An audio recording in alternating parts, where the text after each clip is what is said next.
মুসলমানরা যদি গাছের মূল ধরে ঝাঁকি দেয়, এই পাতায় যতগুলা হুতুম পেঁচা আছে, এই হুতুম পেঁচাগুলা ছিটকা কোথায় যাবে বলেন তো? এই দেখেন, আটটা জোরে ক বাবা ক, দিল্লির মামুন বাড়ি। আজ সেটা কয় বছর আগে? 25 বছর আগে। দেখেন যখন 5ই আগস্ট আপনারা তো শ্রেষ্ঠ, তাম পৃথিবী শহীদ বীর শ্রেষ্ঠ আবু সাইদ মুগ্ধ, ঠিক না বাটি? আমরা কথা করতে পারছি, অনেকে আর এই কথা কবি কিসের লেগে, আমরা তো পারতেই না, তাদের ওসিলায় হয়েছে, এমনে হয় নাই। খালি বালিশ নিয়ে যদি শুয়ে থাকা যায়, স্ত্রী সহবাসের দোয়া যদি 1000 বার করে পড়া হয়, বলেন বাচ্চা হবি? হবে? বিয়ে করে নাই কিন্তু হুজুর শিখে দিয়েছে যে স্ত্রী সহবাসের দোয়া পড়ো, বালিশ লে কোল বালিশ লে ঘুমায়, বাচ্চা হবে বলেন? হ্যাঁ, এই মাঠে নামছে 15 বছর কষ্ট করার পরে আপনাদের জোয়ান ছেলে জীবন দেওয়ার জন্যই তো তার উদ্বুদ্ধ হয়ে হাজার হাজার শহীদ হয়েছে, বলেন ঠিক কিনা? বন্ধুরা মারে ভয়ের 5 তারিখে ফ্যাসিস্ট যখন হেলিকপ্টারে করে যখন আগরতলা বিমানবন্দরে যায়, নট এলাউ, আগরতলা এলাউ করে নাই না, আমরা নেব না। চলে গেলেন মমতা দিদির কাছে, দমদম এয়ারপোর্টে এলাউ হয় নাই, থুরু চলে গেলেন সেই মামুর বাড়ি। কথা কান আল্লাহ জানে, আমার কোরআনের খোদা, আমার কোরআনের পাখি যে কথা বলেছে, আজ যদি এই এয়ারপোর্টে নামতে হয় তাহলে আমার কোরআনের পাখির ভবিষ্যৎবাণীটা মিথ্যা হয়ে যাবে।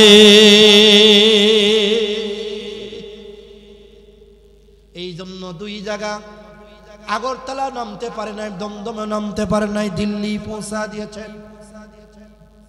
ভাইয়েরা আমার, বলেন তো এটা তারা ভবিষ্যৎবাণী কারামত কিনা?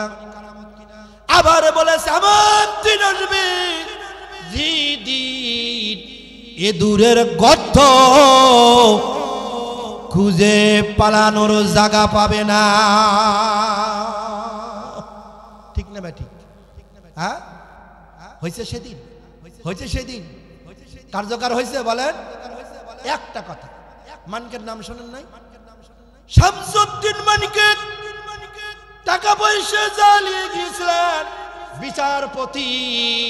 ও আমার বাংলাদেশের বিচারপতিরা সাবধান হয়ে যাও, এই মানিকার দিকে তাকাও। শেষ পর্যন্ত কি করলেন ভাইয়ের আমার? উনি যায় টাকা পয়সা তো পিঠা পিঠা কারিয়ে নিল, পরে আবার গেছে যা কব্বর করে না, ওই যে খাল করছে এটা কিন্তু উত্তর দিকে করে করে নেই, বুঝছেন? যে মলিভার উত্তর দিক করে মাটি দেয় না, কবর করছে এই দিক করে, উল্টো দিক করে, পশ্চিম করে দিয়ে ওর ভিতর থুইছে। কলার পাতা দেখেন নাই? ইউটিউব সার্চ দেন, যদি মিথ্যা বলি তো জিভে কাটে দেন। কলার পাতায় শুছে, বড়র পাতার গরম জলে শুয়া মুসুরের তলে, দেরে জনমের মতো শীষ গোসল করিয়া দে। কলার পাতায় শোয়াছে ভাই রাবাত, ওই সময় দাঁড়িয়ে রেখেছে। আর আমি কথার লম্বায় যেতে পারি না, জান বাঁচানোর জন্য মানুষ দাড়ি কাটে, আবার জান বাঁচানোর জন্য দাড়ি রাখে, টুপি মাথায় দেয়। ওই শামসুদ্দিন মানিককে দেখেন যখন ওই কবরের থেকে টাইনিয়া তোলে, বলেন তোকে হাত ধরে তুলছে, হ্যাঁ হাত ধরে দেখেন নাই? এখনই সার্চ দেন, ভিডিওর আগে লাগাইছে গলায়, কি লাগাইছে? গলায় গামছা লাগাইছে, রশি লাগাইছে না? ইটা মানলে কি খেতে হয় বলেন? পাটকল খাওয়া লাগে না? আল্লাহ ওদের হিকমত দিয়েছে, ওদের কিন্তু উচিত লাগা আসামি ধরবি হ্যান্ডকাপ লাগাবি, তাই না? আগে ওকে এইভাবে আগে ধরছে, জিবে বের করছে কিসের জন্য?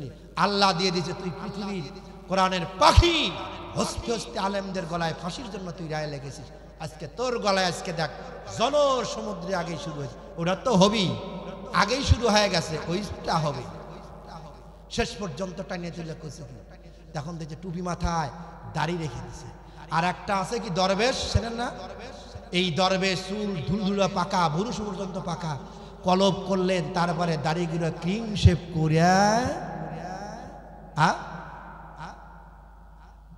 তাহলে এই দাড়ি কাটা কি বলেন তো? যারা আমনে কাটে এখন কারো সেটা আলাদা ব্যাপার, ওইখানে দাড়ি কাটছে কিসের জন্য বলেন তো? হয়তো তাহলে জান বাঁচানোর জন্য দাড়ি কাটছে, আর এটা জান বাঁচার জন্য দাড়ি রাখছে।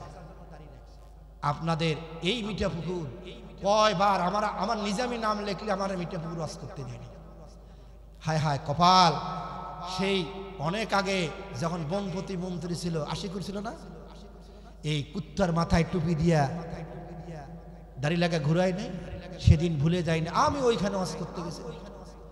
এ দুঃখ রাখার জায়গা নাই দুনিয়াতে ভাইয়ের। আমার একটা সুযোগ আপনাদের আল্লাহ করে দিয়েছে, এই সুযোগে আমি আর ওই দিকে যাই না, আমি চলে যাই আমার মূল কথায়। ভাইয়ের আমার তখন কি করলেন?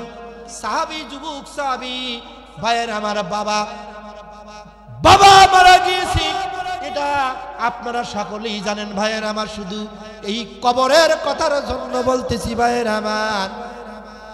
আব্দুল উজ্জক, আব্দুল্লাহুল বাজাজাইন, এই ওয়াজ সব জায়গায় শুনেছেন, কিন্তু একটা দলিল দেওয়ার জন্য বলতেছি ভাইয়ের আমার। এই আব্দুল উজ্জক যখন কালেমা পড়েছিল, কালেমা পড়ার পরে ভাইয়ের আমার নিজের গায়ের কাপড় খুলে নিলেন চাচা। তারপরে কি করলেন? বলে চাচা আপনি কি কালমা পড়বেন না? বলে না, কালমা পড়ার জন্য তোকে কি বাড়ি দিয়েছি, গাড়ি দিয়েছি, বাড়ি গাড়ি ছেড়ে দিলেন। বলে পরনের গায়ের কাপড় ছেড়ে দিলেন। শেষ পর্যন্ত বলল পরনের কাপড়টা কার টাকা দিয়ে কেনা? 20 বছরের যুবক আব্দুল উজ্জা বলেছিল চাচা এটাও আপনার টাকা দেখে না। বলে আমার টাকা যদি এই পরনের কাপড় হয়, হয়তো আব্দুল্লাহর পুত্র নবী মুহাম্মাদের কালেমা সারবি, আর নয় পরনের কাপড়টাও আমাকে খুলে দিবি। শেষ পর্যন্ত যুবক তার হাত দেয়া ভাইয়ের আমার চক্ষু ধরলেন, নবীর প্রেমে কোরআনের টানে ভাইয়ের আমার নিজের 20 বছরের যুবক পরনের কাপড়টা টান দিয়ে খুলে চাচার মুখের দিকে নিক্ষেপ করে দিয়ে ভাইয়ের আমার নবীর তাবুতলায় রওনা দিলে। অনেক লম্বা কথা ভাইয়ের আমার। 20 বছরের যুবক উলঙ্গ, একবারে বিবস্ত্র উলঙ্গ, গভীর রাত্রিতে মার দরজায় যা মা মা বলে ডাক দিলেন। আমি এখন যদি বলি ও যুবকেরা, পীরগঞ্জের বড় একটা বিল্ডিং দেওয়া হবে, অথবা এবার তোমাকে এমপি বানিয়ে দেওয়া হবে, শর্ত শুধু তুমি উলঙ্গ হয়ে এই প্যান্ডেলের চতুর্দিকে একটা পাক দিবা। বলেন তো এখন কোন যুবক উলঙ্গ হবে? হবে বলেন? কিন্তু কোরআনের জন্য যুবক 20 বছরের যুবক উলঙ্গ হয়ে মার কাছে যা বললেন, মা মা মা মা বলে যখন ডাক দিলেন, মা ঘরের দরজা খুলে দেখে আহারে 20 বছর হাজার হলেও তো মা। 20 বছরের যুবক আব্দুল উজ্জার চেহারা দেখে ভাইয়ের আমার মা কি করলেন? 2 চক্ষু ঢেকে ফেললেন, ঢেকে যা ঘরের ভিতরে প্রবেশ করলেন। বুখারীর হাদিস ভাইয়ের আবার, একটা সেরা কম্বল ছিল মায়ের। মা ছেলের দিকে যাবে কেমনে করে, ঘরের আড়াল থেকে যুবকেরা চেঙ্গি দিলেন, বাবা হাত দিয়া কম্বলটা ধরলেন। ধরার পরে তিনি কম্বলটা টান দিলেন, 2 পাট্টি করে ছিঁড়ে 1 পাট্টি আগে আব্রু দিলেন, পড়লেন, আর 1 পাট্টি গায়ে দিয়ে বলতেছি, মা কম দনে ছিলাম না, চাচা গাড়ি বাড়ি টাকা পয়সা সব দিয়েছিল, তুমি কি কালমা পড়বে না? আল্লাহর নবীজি দাওয়াত দেয়, আল্লাহ তাবুদু ইল্লাল্লাহ, এক আল্লাহকে রব বলে মেনে নাও, আব্দুল্লাহর পুত্র নবী মুহাম্মদকে নবী রাসূল হিসাবে মেনে নাও। তো তখন বলতেছে মা বলতেছে বেটা তুই কি তোর বাপ দাদার মুখে চুনকালি দিতে চাস? তখন বলল মা কালেমা পড়ল না, কিন্তু তিনি কি করলেন, মা কিন্তু পরনের কাপড়টা খুলে নিতে পারেন না। শেষ পর্যন্ত তিনি চলে গেলেন। ভাইয়ের আমার, বাবাজি আমার, নবীর তাবুতলায় গেলেন। অনেক এখানে কথার সামনে বলার দরকার প্রয়োজন নাই, অন্য যদি সময় হয়। ওই সাহাবী যেদিন দুনিয়া থেকে বিদায় নিলেন, আল্লাহর নবী তার কবরের ভিতরে নেমেছিলেন, নিজেই নবীজি কবরের ভিতরে নেমেছিলেন। আব্দুল উজ্জা আব্দুল্লাহ বাজাজানের কবরের ভিতরে, কবরে উঠার পরে আল্লাহর নবী কিবলার দিকে আগের বার হাত তুলে দোয়া করেছিলেন, কিন্তু পরবর্তী আব্দুল উজ্জার বার সরাসরি কবরের দিকে হাত তুলে আমার নবীজি আল্লাহর কাছে দোয়া চেয়েছেন, বলেছে আল্লাহ আমার আব্দুল উজ্জার বাবাও নাই, আমার আব্দুল উজ্জার মাও নাই, বাবা হারাইলাম মা হারাইলাম, আল্লাহ এ পৃথিবীতে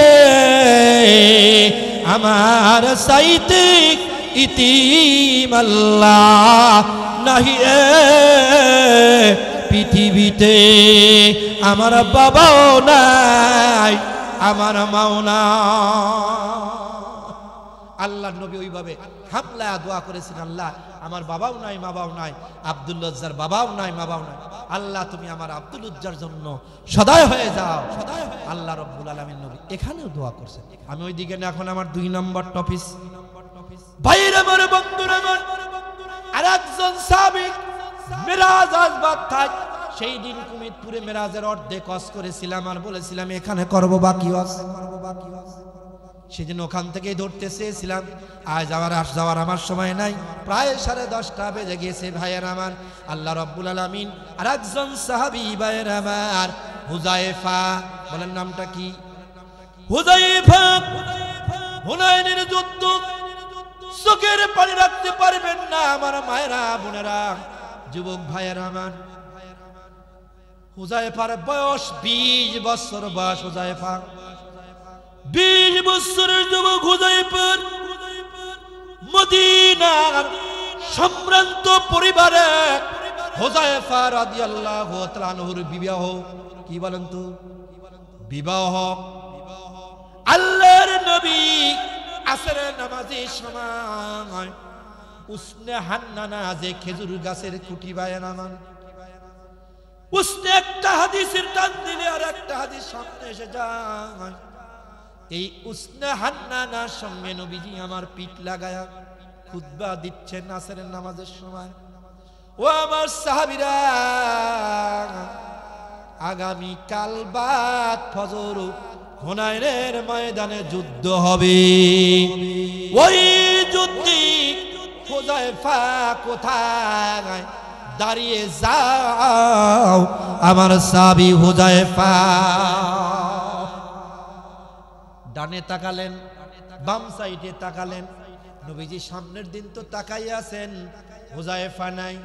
একজন সাহাবী দাঁড়িয়ে বললেন, ইয়া রাসূলুল্লাহ, ইয়া হাবিবাল্লাহ, মদিনার হুযায়ফার আজকের বিবাহর দিন,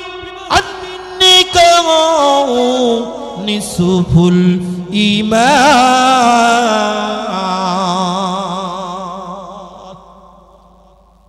বিবাহ বন্ধন সুন্নতে রাসূল। হুযায়ফার আজকে বিবাহর দিন। পরে আরো 2 জনের নাম আল্লাহ নবী ঘোষণা করলেন। বলেন তো, একটা যুদ্ধে সেনাপতির দরকার কয়জন? আল্লাহ নবী ঘোষণা করলেন কয়জন? 3 জন। সেনাপতির নাম যখন ঘোষণা করেছেন, আল্লাহ নবী চিঠি লিখলেন। অনেক কথা ভাইয়ের আমার, চিঠি লিখে বললেন, বাবা হুযায়ফা সালাম নিবে, আমি আব্দুল্লাহর পুত্র মুহাম্মদ ইবনে আব্দুল্লাহ পক্ষ থেকে তোমাকে আমি চিঠি দিলাম। আগামীকাল বাদ ফজর হুনাইনের ময়দানে যুদ্ধ। যুদ্ধের প্রথম সেনাপতি তুমি হুযায়ফা, পরেও 2 জন আছে। চিঠি পার পরে বাবা হুযায়ফা বিলম্ব করিও না, দ্রুত গতিতে মদিনায় ফিরে চলে আসো। ইতি আব্দুল্লাহর পুত্র নবী মুহাম্মদ রাসূলুল্লাহ, সকলেই বলুন সাল্লাল্লাহু আলাইহি সাল্লাম। কাসেমকে দিয়ে দিলেন চিঠি।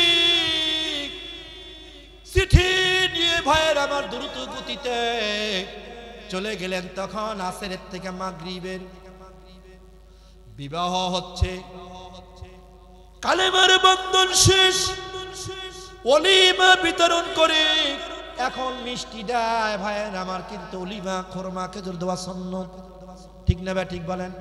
কিতাবুল আতেমার হাদিস খুলেন, অনেক আলেম ভাইরা রয়েছেন। কিতাবুল আতেমার ভিতরে কিন্তু এই খোরমা খেজুরটা হাতে হাতে দেওয়া নয়, আল্লাহ নবী নিজেই আজলা ভরে খোরমা খেজুর গুলা মজলিসের ভিতরে এইভাবে ছিটিয়ে দিয়েছে। জোরে বলেন না সুবহানাল্লাহ। এখন যদি কোনো বিবাহে আজকে আবার শুনে যদি আপনি ছিটিয়ে দিতে চান, অনেকজন বলবি বাপ রে আমরা কি বিড়াল, বলেন ঠিক বলবি না, যে তোর খেজুর খুঁটে খাওয়ার লেগে আসছে নাকি? কিন্তু এইটুকু অল্প হলে ওই বিছনা চাদরের উল্টো ছিটা দিবেন। রাসূলের সুন্নাত হবে, ওই দাম্পত্যের জীবনটা সুখের জীবন হবে। জোরে বলেন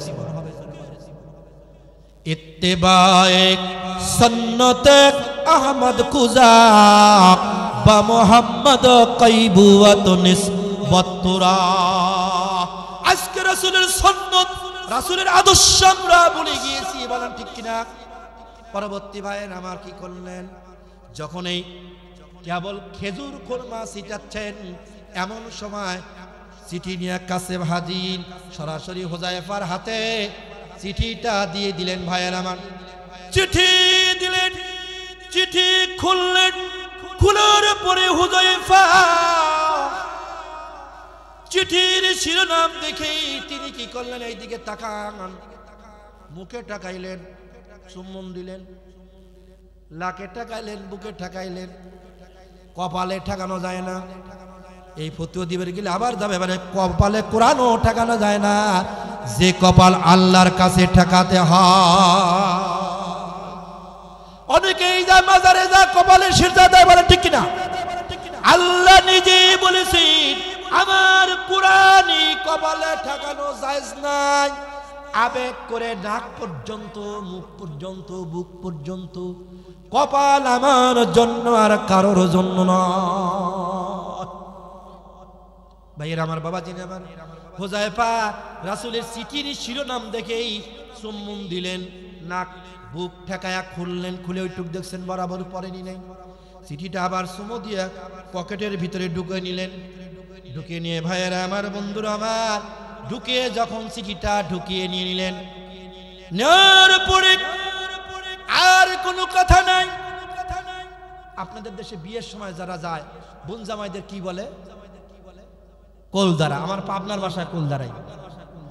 ওরা যারা আছে কাছে বসে আছে, বন্ধু বান্ধব আছে ঘিরে নিয়ে, উনি উঠলেন, উঠে সরাসরি ঘোড়ার উপর উঠলেন, বলেন সুবহানাল্লাহ। সঙ্গে সঙ্গে কোলদারারা তার বন্ধুরা ঘোড়ার সামনে দাঁড়ায় বলে, তুই কোথায় যাস রে হুযায়ফা? টপ টপ করে হুযায়ফার দুই সাইড দিয়া পানি, চোখের পানি। যুবক মানুষ ভাইয়ের আমার, বিবাহের সেই শাহী মুকুট তার মাথায়, পাগড়ি, চোখে পানি। বন্ধুরা বলে, কি হলো হুযায়ফা, আমার একটু বন্যা, বলে না দেরি করো না, তবে আমার পক্ষ থেকে একটা সালাম, আমার শ্বশুর বাড়ির পক্ষ থেকে যা কিছু তৈরি করা হয়েছে তানাউল ফরমাবেন, আপনারা খাবেন, এটা আমার পক্ষ থেকে অনুরোধ। আর দেরি করব না। ঘোড়ায় যখন চড়ে যাবেই বৃদ্ধ মানুষ সামনে দাঁড়ায় বলে, বাবা হুযায়ফা কি হয়েছে বলো না? বলে, আর বলতে চাই না, আল্লাহর নবী আমার কাছে চিঠি দিয়েছে, আগামী কাল ফজরের ময়দানে আল্লাহর দ্বীন কোরআন বিজয়ের জন্য, কোরআনকে প্রতিষ্ঠিত করার জন্য, কোরআনের আইন রাসূলের সুন্নাতকে প্রতিষ্ঠিত করার জন্য হুনাইনের ময়দানে যুদ্ধ হবে। ইসলাম থাকবে কিনা সেই যুদ্ধের স্বয়ং প্রধান সেনাপতি আমি, আমার পরেও দুইজন আছে। আল্লাহ নবী বলেছেন, চিঠি পার পরে হুযায়ফা দেরি করো না, আমাকে বাধা দিবেন না।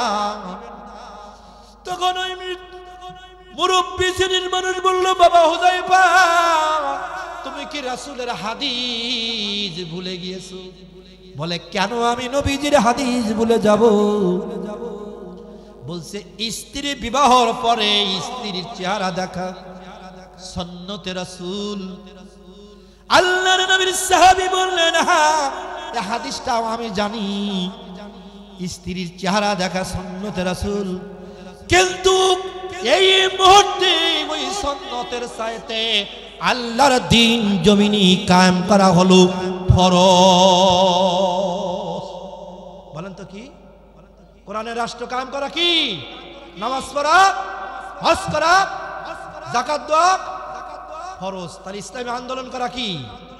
হুযায়ফা বললেন, আর সময় নাই, আমাকে অনুরোধ করবেন না, তবে আমার অনুরোধটুকু রাখবেন, কেউ না খায় যাবেন না। পাক মদিনার দিকে ঘোড়া ছুটলেন। ইশার নামাজের রক্ত, 2 রাকাত নামাজ শেষে তাশাহুদ পড়তেছেন। এমন সময় মসজিদ নববীর সামনে ঘোড়া নিয়ে হাজির হয়ে গেলেন। ঘোড়া থেকে নামলেন, তাশাহুদ শেষ, বাকি 2 রাকাতের নামাজে তিনি শরীক হয়ে গেলেন। জোরে বলা যাবে না সুবহানাল্লাহ? নামাজ 2 রাকাত যখন পড়েছেন, নবীজি নামাজ পড়েই তো পিছনের দিকে ঘুরতেন। বলেন তো হুযায়ফার চেহারা দেখা যাবে কিনা? সব বসা, শুধুমাত্র হুযায়ফা দাঁড়ানো। দেখলেন আল্লাহ নবীর সাহাবী সালাম ফিরে দাঁড়িয়ে বললেন, লাব্বাইক ইয়া রাসূলুল্লাহ, আমি হাজির। এই কথা বলেই তিনি হাজির। হুযায়ফাকে বলল, বাবা হুযায়ফা, বলেন তো নবীজি খুশি হবে কিনা? দায়িত্ব দিয়ে দিলেন কিভাবে যুদ্ধ করবেন। শেষ পর্যন্ত মাল সামানা রেডি করে নাও। হাবশী বিলাল তাহাজ্জুদের আযান হয়, এখনো মক্কা মদিনায় তাহাজ্জুদের নামাজের আযান হয়। তাহাজ্জুদের আযান হলো, সকল সাহাবীরা এই তাহাজ্জুদের নামাজ পড়ল। আল্লাহ নবী ওই দিন তাহাজ্জুদের নামাজ আম্মা আয়েশার হুজরায় পড়েন নাই, মসজিদ নববীর ভিতরে পড়লেন। হুযায়ফা নামাজ পড়ে আমার জীবনের এটাই তাহাজ্জুদের শেষ নামাজ। একজন যদি বলতো তাহলে হয়তো যুদ্ধ করে ফিরে আসতাম।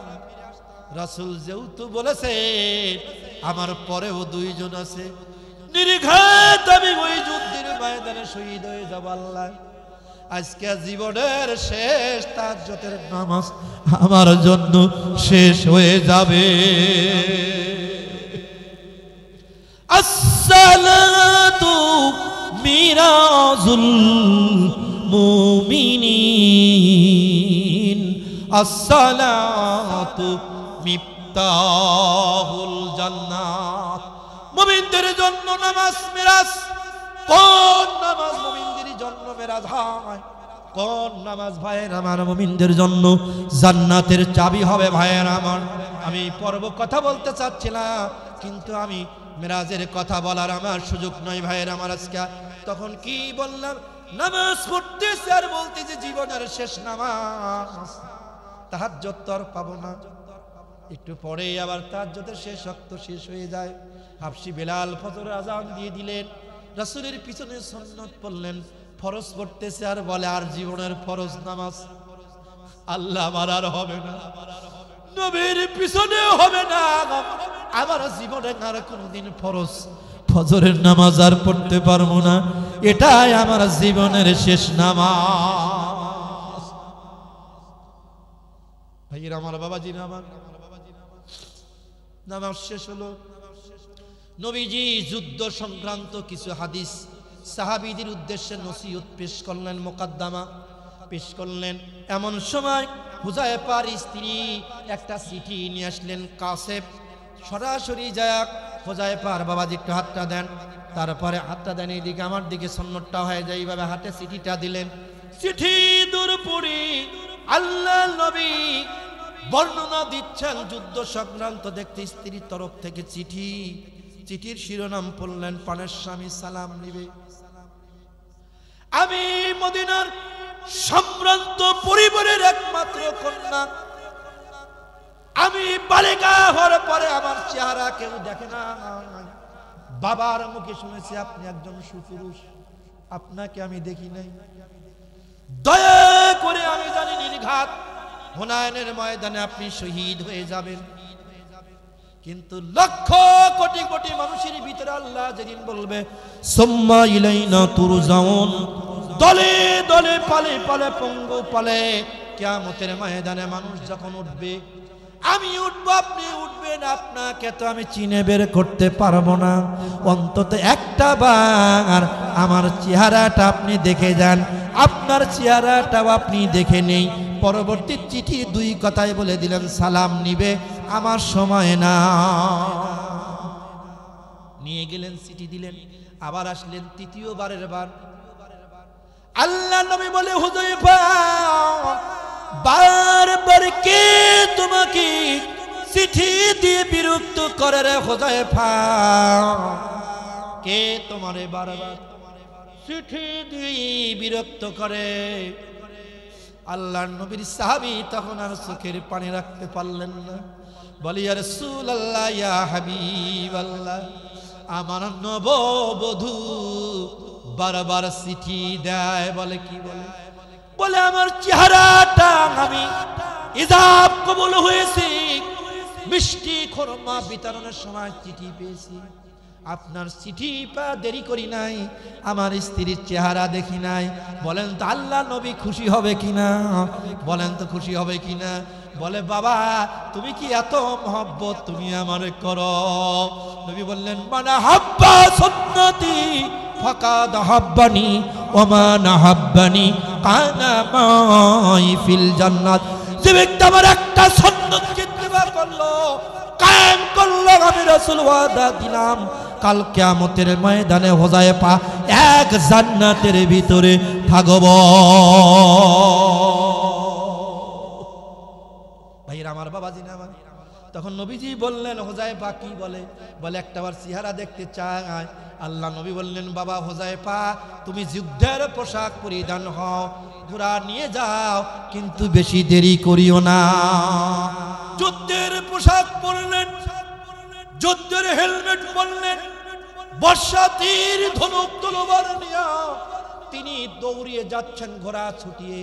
দূর থেকে ডাক দেয়া বলে, হুযায়ফার স্ত্রী, আমি তো তোমার স্ত্রী না, দরজা খুলে দাও, তোমার স্বামী হুযায়ফা এসেছে। হুযায়ফার স্ত্রী কোরআনুল কারীম পড়তেছিল, বলে তেলাওয়াত বন্ধ করে দাও, আমি তোমার স্বামী হুযায়ফা এসেছি। দরজা খুলে দিলেন, ঘোড়ার উপর থেকেই আপন স্বামীকে হুযায়ফার স্ত্রী কদম মুসি করলেন। বলে স্বামী নামে? বলে নামার আমার সময় নাই। বলে আপনার সঙ্গে প্রেম নিবারণ করব না, মিলামেশা করব না, একটুখানি সময় দেন, আমি কি করব? আমি একটুখানি আপনার চেহারাটা দেখবো, আপনি আমার চেহারাটা দেখে নেবেন। তখন হুযায়ফা বললেন, আল্লাহ নবী বলেছেন, আন-নিসাউ হিবালাতুশ শাইতিন। আল্লাহ নবী বলেছে মহিলারা হলো শয়তানের বশী। শয়তান কি করতে না পারে? একজন হাজির হাজিরত্ব নষ্ট করতে পারে, একজন আলেমের আলেমত্ব নষ্ট করতে পারে, একজন পীরের পীরত্ব নষ্ট করতে পারে, একজন নেতার সর্বনাশ করতে পারে। এর নাম হলো নারী। কি না করতে পারে? বলে সম্ভব নয়, সম্ভব নয়, ওইটুক সময় নাই। বলে আমাকে একটু সময় দেন, এক গ্লাস শরবত তৈরি করে দেই।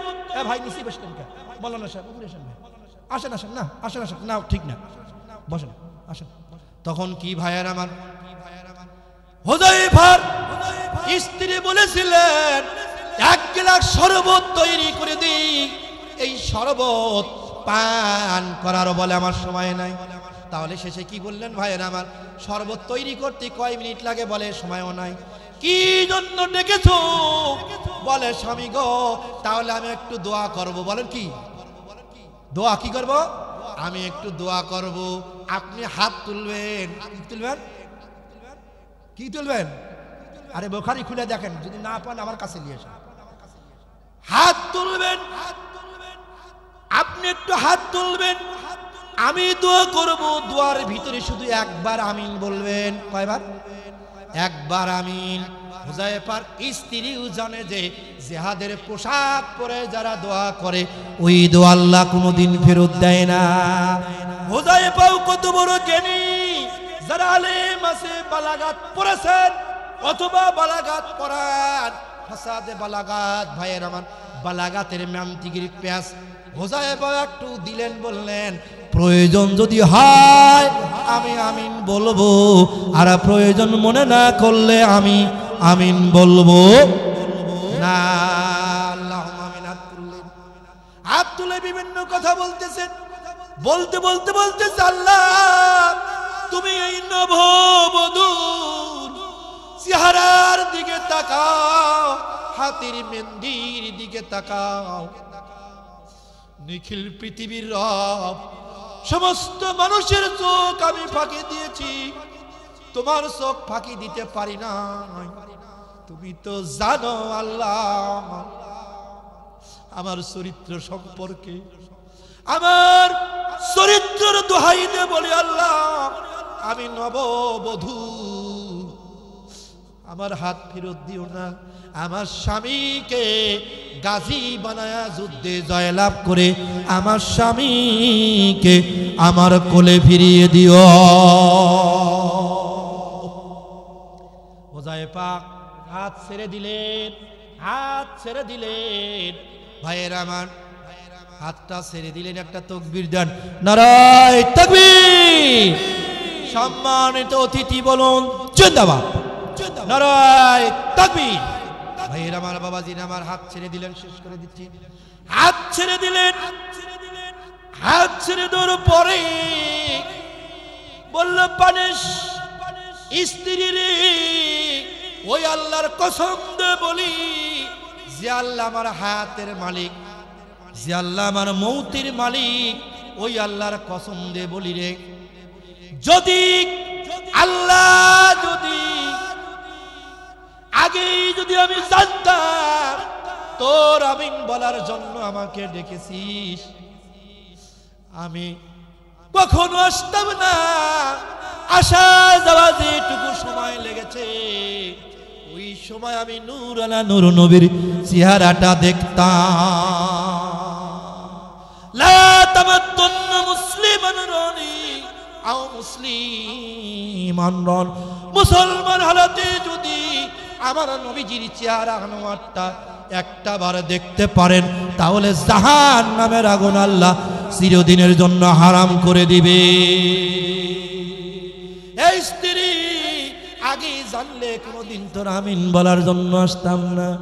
অপেক্ষা কর, একটু পরেই হুনাইনের ময়দান থেকে কত বিখ্যাত লাশ যদি ফিরে আসে, আল্লাহ নবীর কাছ থেকে অনুমতি যদি নবীজি দেয় তাহলে দেখে নিও, আর না হয় অপেক্ষা করো, দেখা হবে কিয়ামতের মাঠে। যে আল্লাহর জন্য জীবন দেওয়ার জন্য যাচ্ছি, কোরআন প্রতিষ্ঠা করার জন্য জীবন দেওয়ার জন্য আমি হুযায়ফা যাই, ওই আল্লাহ স্বামী স্ত্রীর পরিচয়টা আল্লাহ কিয়ামতের ময়দানে করে দিবে। ভাইয়েরা আমার, হুযায়ফা চলে গেলেন, অনেক কথা ভাইয়েরা আমার, চলে গেলেন হুনাইনের ময়দানে। হুযায়ফা রাদিয়াল্লাহু তাআলা আনহু যুদ্ধ করতে করতে শাহাদাতের পিয়ালা পান করলেন। জোরে বলেন না সুবহানাল্লাহ।